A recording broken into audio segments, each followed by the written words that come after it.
બે ખીજડીએ ટેક રે. ચુનીલાલ મડિયા. જન્મ ઈસવીસન 1922, અવસાન 1968. ચુનીલાલ કાળીદાસ મડિયાનો જન્મ રાજકોટ જિલ્લામાં આવેલા ધોરાજીમાં થયો હતો. તેઓ 1939માં મેટ્રિક અને 1945માં મુંબઈની સિડનહામ કોલેજમાંથી બીકોમ થઈ મુંબઈથી પ્રકાશિત થતા જન્મભૂમિ દૈનિકમાં જોડાયા. 12 વર્ષ જેટલો સમય મુંબઈમાં આવેલી USISના ગુજરાતી વિભાગમાં કામ કર્યું. તેમણે નવલકથા, નવલિકા, નાટક, વિવેચન તેમજ કાવ્ય ક્ષેત્રે ખેડાણ કર્યું છે. વ્યાજનો વારસ, વેળા વેળાની છાંયડી, લીલુડી ધરતી ભાગ 1-2, સધરા જયસંગનો સાળો વગેરે નવલકથાઓ, ગુંગવતા પૂર, શરણાઈના શૂર, અંતઃસ્ત્રોતા વગેરે વાર્તા સંગ્રહો, રંગદા, શૂન્યશેષ, રામલો રોબિનહૂડ વગેરે એકાંકી અને ત્રિઅંકી નાટ્ય સંગ્રહો આપ્યા છે. તેમણે ચોપાટીને બાંકડેથી હળવી શૈલીના નિબંધો, વાર્તા વિમર્શ, શાહમૃગ સુવર્ણમૃગ વગેરે વિવેચન સંગ્રહો આપ્યા છે. તેઓ રણજીતરામ સુવર્ણચંદ્રક તથા નર્મદ સુવર્ણચંદ્રકથી સન્માનિત થયા છે. જીવનની કારમી ગરીબાઈ વચ્ચે ધબકતા પિતૃહૃદયી ભોજાની હૃદયદ્રાવક મનઃસ્થિતિ સૌ કોઈ ભાવકનો કાળજો વીંધી નાખે તેવી કરુણ છે. ભૂખ ભૂંડી છે અને ગરીબાઈ વશમી છે. એ શું કરે છે કે શું કરાવે છે એ આ નવલિકાનો વર્ણ્ય વિષય છે. કહેવાતા મૃત બાળકનું રેશમી વસ્ત્ર લેવા ભોજો ઠંડીમાં ઉઘાડા શરીરે ઝઝૂમે છે. સમાજ જીવનની આ વરવી વાસ્તવિકતા ભોજાના કાળા કરતૂતો ભૂલાવીને તેના પરિવાર જોડે સહૃદયતાનો તંતુ સાધે છે. ભોજાના ભયની સામે માસ્તર પરિવારનું અમી ભરેલું અભય વચન વાર્તાનો સુખાંત સર્જી સર્જકની કલ્પનાતીત સફળતાનો પરિચય કરાવે છે. ભોજાની લાચારી દીનતા સામે માસ્તર દંપતીની ઉદારતા સદૈવ સ્મરણીય બની રહેશે. હિરણના હેઠવાસના પટમાં ખીજડીયા ટેકરાની નજીક ભોળા કાળીએ દર વર્ષના રાબેતા મુજબ તડબૂચનો વાડો ઊભો કર્યો હતો. આડે દિવસે તો ભોજાનું કુટુંબ નદીના ખુલ્લા પટમાં પડ્યું રહેતું, પણ ઊણ શિયાળે રીંગણી બાળી નાખે અને ગોળાના પાણીથી જ વિદે એવી તાડ પડવા માંડી ત્યારે ભોજો ગીરની અંદર જઈને 3 વાર તલ બાવળ કાપી આવ્યો અને જીવલીએ વગડો ફરી ફરીને સૂંખી સાંઠીઓની બારીઓ ભેગી કરી. 4 દિવસમાં તો ધણી ધણિયાણીએ મળીને 4 છોકરાને ચૂલો સમાઈ શકે એવડો કુંભો વાડા વચ્ચે જ ઊભો કરી દીધો. છતાં ભોજાને લાગતું હતું કે દર વર્ષ કરતાં આ વખતે ટાઢ મારા પર વેર વાળવા આ વાડા ઉપર જ વધારે પ્રમાણમાં ખાબકી છે. એક તો હિરણની પાટના ટાઢાબોળ પાણી અને વધારામાં પોષ મહિનાનો હિમ જેવો વાયરો. આ હિમવર્ષા વચ્ચે ભોજો સાવ ઉઘાડે દિલે ઊભો વાડાનો ટોયામણ કરતો. એને પહેરવા કળિયું તો આજ કેટલાય સમયથી સાંપડતું નહોતું. વર્ષો જૂની ચોરણી હતી, એના ઉપર ગોદડા જેટલા ઉપરા ઉપરી થીગડા ચોંટી ચૂક્યા હતા અને હવે એ થીગડાઓ પણ ઘસાતા ચાળની બનેલું એ થેપાડું એટલું તો જીર્ણ થઈ ગયું હતું કે હવે એનો વધારે જીર્ણોદ્ધાર શક્ય જ નહોતો. તાડ જીરવવી એ ભોજાને માટે નવી નહોતી. ભૂતકાળમાં પોતે જ્યારે સીમ ચોરીઓને રવાડે ચડેલો ત્યારે કાજળ ઘૂંટ્યું હોય એવી કાળી ડિબાંગ રાતે એ કાજળ રંગ જોડે પોતાના શીશમવર્ણા શરીરનો સુમેળ સાધવા તે કકડતી તાઢમાં પણ ઊભા મોલમાંથી બારીઓ બાંધી જતો. છતાં હવે અવસ્થા થઈ હતી અને જુવાનીના ચડતા લોહીના અભાવે સહનશક્તિ પણ ઘટી હતી. તેથી હિરણના ઉપરવાસથી સુસવાતા વીંછીના ડંખ જેવા ઠંડા વાયરા કવચિત ભોજાના જડબાની ડાકલી બજાવી જતા ખરા, પણ પોતાની 32 દાંતિયા કરડે એ સામે ભોજાને એટલો રંજ નહોતો જેટલો રંજ એને ટાઢમાં કપડાને અભાવે ઠૂઠવાટા નાગા પૂંગા બાળકોનો હતો. ટોયામણ કરતો ભોજો કવચિત ટેકરા પાછળ લપાઈને બેઠેલા ગામમાં આવેલી કાપડની દુકાન પર પોતાના મનઃચક્ષુ માંડતો અને દુકાનની અંદર ઘોડાઓ પર ખડકાયેલી કાપડની થપ્પીઓ પોતાની ચોર નજરે નોંધી લેતો. માધવજી કાપડિયો ગજના ગજ ભરે પણ મારા જેવા સારું કટકી લુગડું પણ ફાડે નહીં. ભોજા જેવો ભળ માણસ પણ મણ એકનો નિશાસો મૂકતો અને તરત એનામાં રહેલો ભૂતકાલીન ભોજ્યો ધાડપાડું સળવળી ઉઠતો. માધ્યાની હાટમાં ઉમરામાં એક ગણેશિયો ભરાવું એ ભેગા જ એના ખોખરા કમાંડ ભટાક કરતા ઉઘડી પડે ને ખભે ઉપાડી શકાય એટલું કાપડ ઉપાડીને કૂબા ભેળું કરી દઉં. પણ આ ચિત્રની સાથે સાથ જ બીજું એક ચિત્ર પરાણે આવી ઊભતું હતું. ગામના શકમન શખ્સોની યાદી ઉપરથી કુંબાનો સગડ કાઢીને પસાયતાઓ ભોજાને ઢોરમાર મારી રહ્યા છે. ગુનાની પરાણે કબૂલાત કરાવવા પોતાને ઝાડની દાળે ટાંગીને નીચે તાપ કર્યો છે.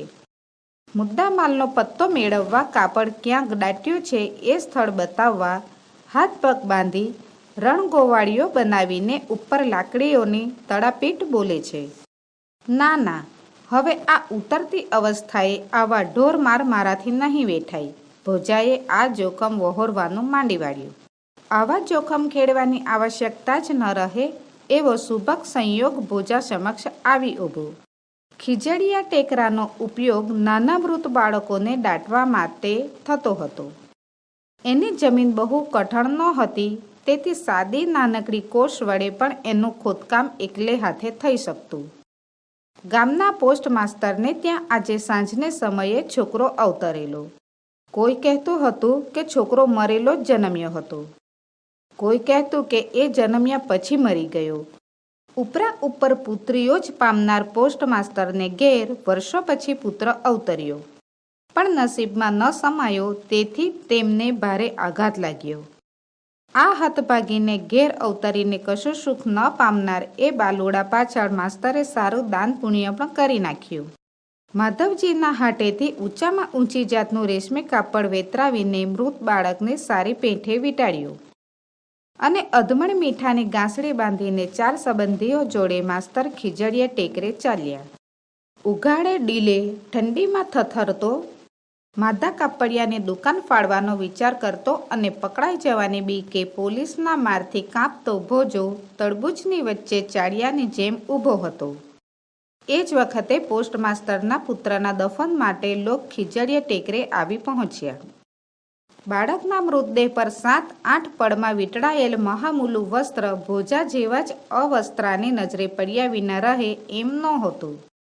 બાળકને ઠીક ઊંડાણમાં દાટી માથે મીઠું ભભરાવી ઉપર પૂર્વવત પથ્થરો અને ધૂળ વેરીને સૌ રસ્તે પડ્યા પછી ભોજાના માનસમાં એક નવો જ પ્રકાશ ઝબકી ઉઠ્યો. અરે, લુગડા તો ગાંસડા મોઢે આ ટેકરાના પેટમાં દટાણા છે. મારી છાતી સામે જ. હાથ અજમાવું એટલી જ વાર. હાથ ફેરો જ કરવાનો. હાથ ફેરો કરવો કે ન કરવો એના સરવાળા બાદબાકી કરવાની ભોજાને આદત ન હતી. ડેનમાર્કના રાજકુંવર જેવી દ્વિગાવૃત્તિ આ માણસે કદી કેળવી નહોતી. 1 ઘા ને 2 કટકા કરવાનું જ એનું જીવનસૂત્ર હતું. રાતે સીમની અવરજવર બંધ થઈ ગઈ અને સોંપો પડી ગયો ત્યારે ભોજાએ એ જીવનસૂત્ર અમલમાં મૂક્યું. કુંબામાંથી કોદાળી અને પાવડો લઈને એ સડસડાટ ટેકરા ઉપર ચડી ગયો. ખાતર પાડવાના લાંબા મહાવરાને પરિણામે સિફતપૂર્વક ખોદકામ કરવાનું તો ભોજા માટે સાવ સહેલું હતું. કપડું જરા પણ ફાટ્યા તૂટ્યા કે ખરડાયા વિના સરકાવી લેવા ખાતર એ ભારે સાવચેતીથી આ બાળકની કબર ખોદી રહ્યો હતો. વળી પથ્થર જોડે કોદાળીનું પાનું અથડાવાનો અવાજ પણ બહુ દૂર પહોંચી ન જાય એની સંભાળ લેવાની હતી. ખત્રીસો મારીને ખાતર પાડતો હોય અને ઘરમાંથી હળવેકથી ઇસ્કોતરો સરકાવી લે એમ ભોજાએ લુગડે વીંટાળ્યા બાળકને ખાડામાંથી ઊંચકી લીધું. પણ ઉચકતા જ એણે આશ્ચર્ય અનુભવ્યું. હાડમાંસનો એ નાનકડો નિશ્ચેષ્ટ લોચો સહેજ સળવળ્યો. કૂણા હાથ જેવી કશીક વસ્તુ અંદર ઊંચી નીચી થતી લાગી. ભોજા જેવો ભડ આદમી પણ ભડકી ઉઠ્યો. મરેલ છોકરાઓને દાંટવાના આ ટેકરામાંથી જીવતું બાળક ક્યાંથી નીકળ્યું? આ કોઈ ખવીશની રમત તો નહીં હોય? પણ અત્યારે એવી કલ્પનાઓ કરવાનોય અવકાશ ક્યાં હતો? હાથમાં વધારે ને વધારે ઝડપથી સળવળતું આ બાળક હવે રડવા માંડે અને પોતાની આ ઘોર ખોદ પ્રવૃત્તિ જાહેર થઈ જાય એ પહેલાં આ સ્થળ છોડી જવું જરૂરી હતું. પણ કરવું શું? ચોરેલી વસ્તુ મૂળ સ્થાને ગોઠવી દેવી? 100% સલામત માર્ગ તો એ જ હતો. તો પછી આ ઘોર ખોદવાનો મૂળ ઉદ્દેશ માર્યો જ જાય. અંગ ઢાંકણ કપડાનું શું? લુગડું ઉતારીને છોકરું પાછું હતું એમ ધરબી દઉં? આ વિચાર આવતા તો આવી ગયો, પણ એની ભયંકરતાથી ભોજો પોતે ધ્રુજી ઉઠ્યો. મારે કેટલા ભવ કાઢવાના છે તી આવી બાળહત્યાનું પાતક માથે લઉં?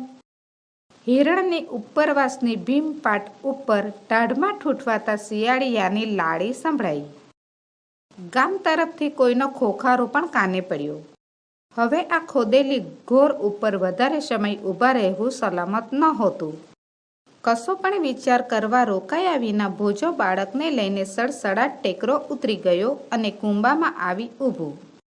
ઓરડો ઓઢનાર આઈની જેમ કુંબો ઓઢીને જ પડી રહેતી જીવલી આજે મળનાર ખાપણિયા કપડાની આશામાં જાગતી જ બેઠી હતી અને એક તાપણાના તાપે ટાઢ ઉડાડી રહી હતી.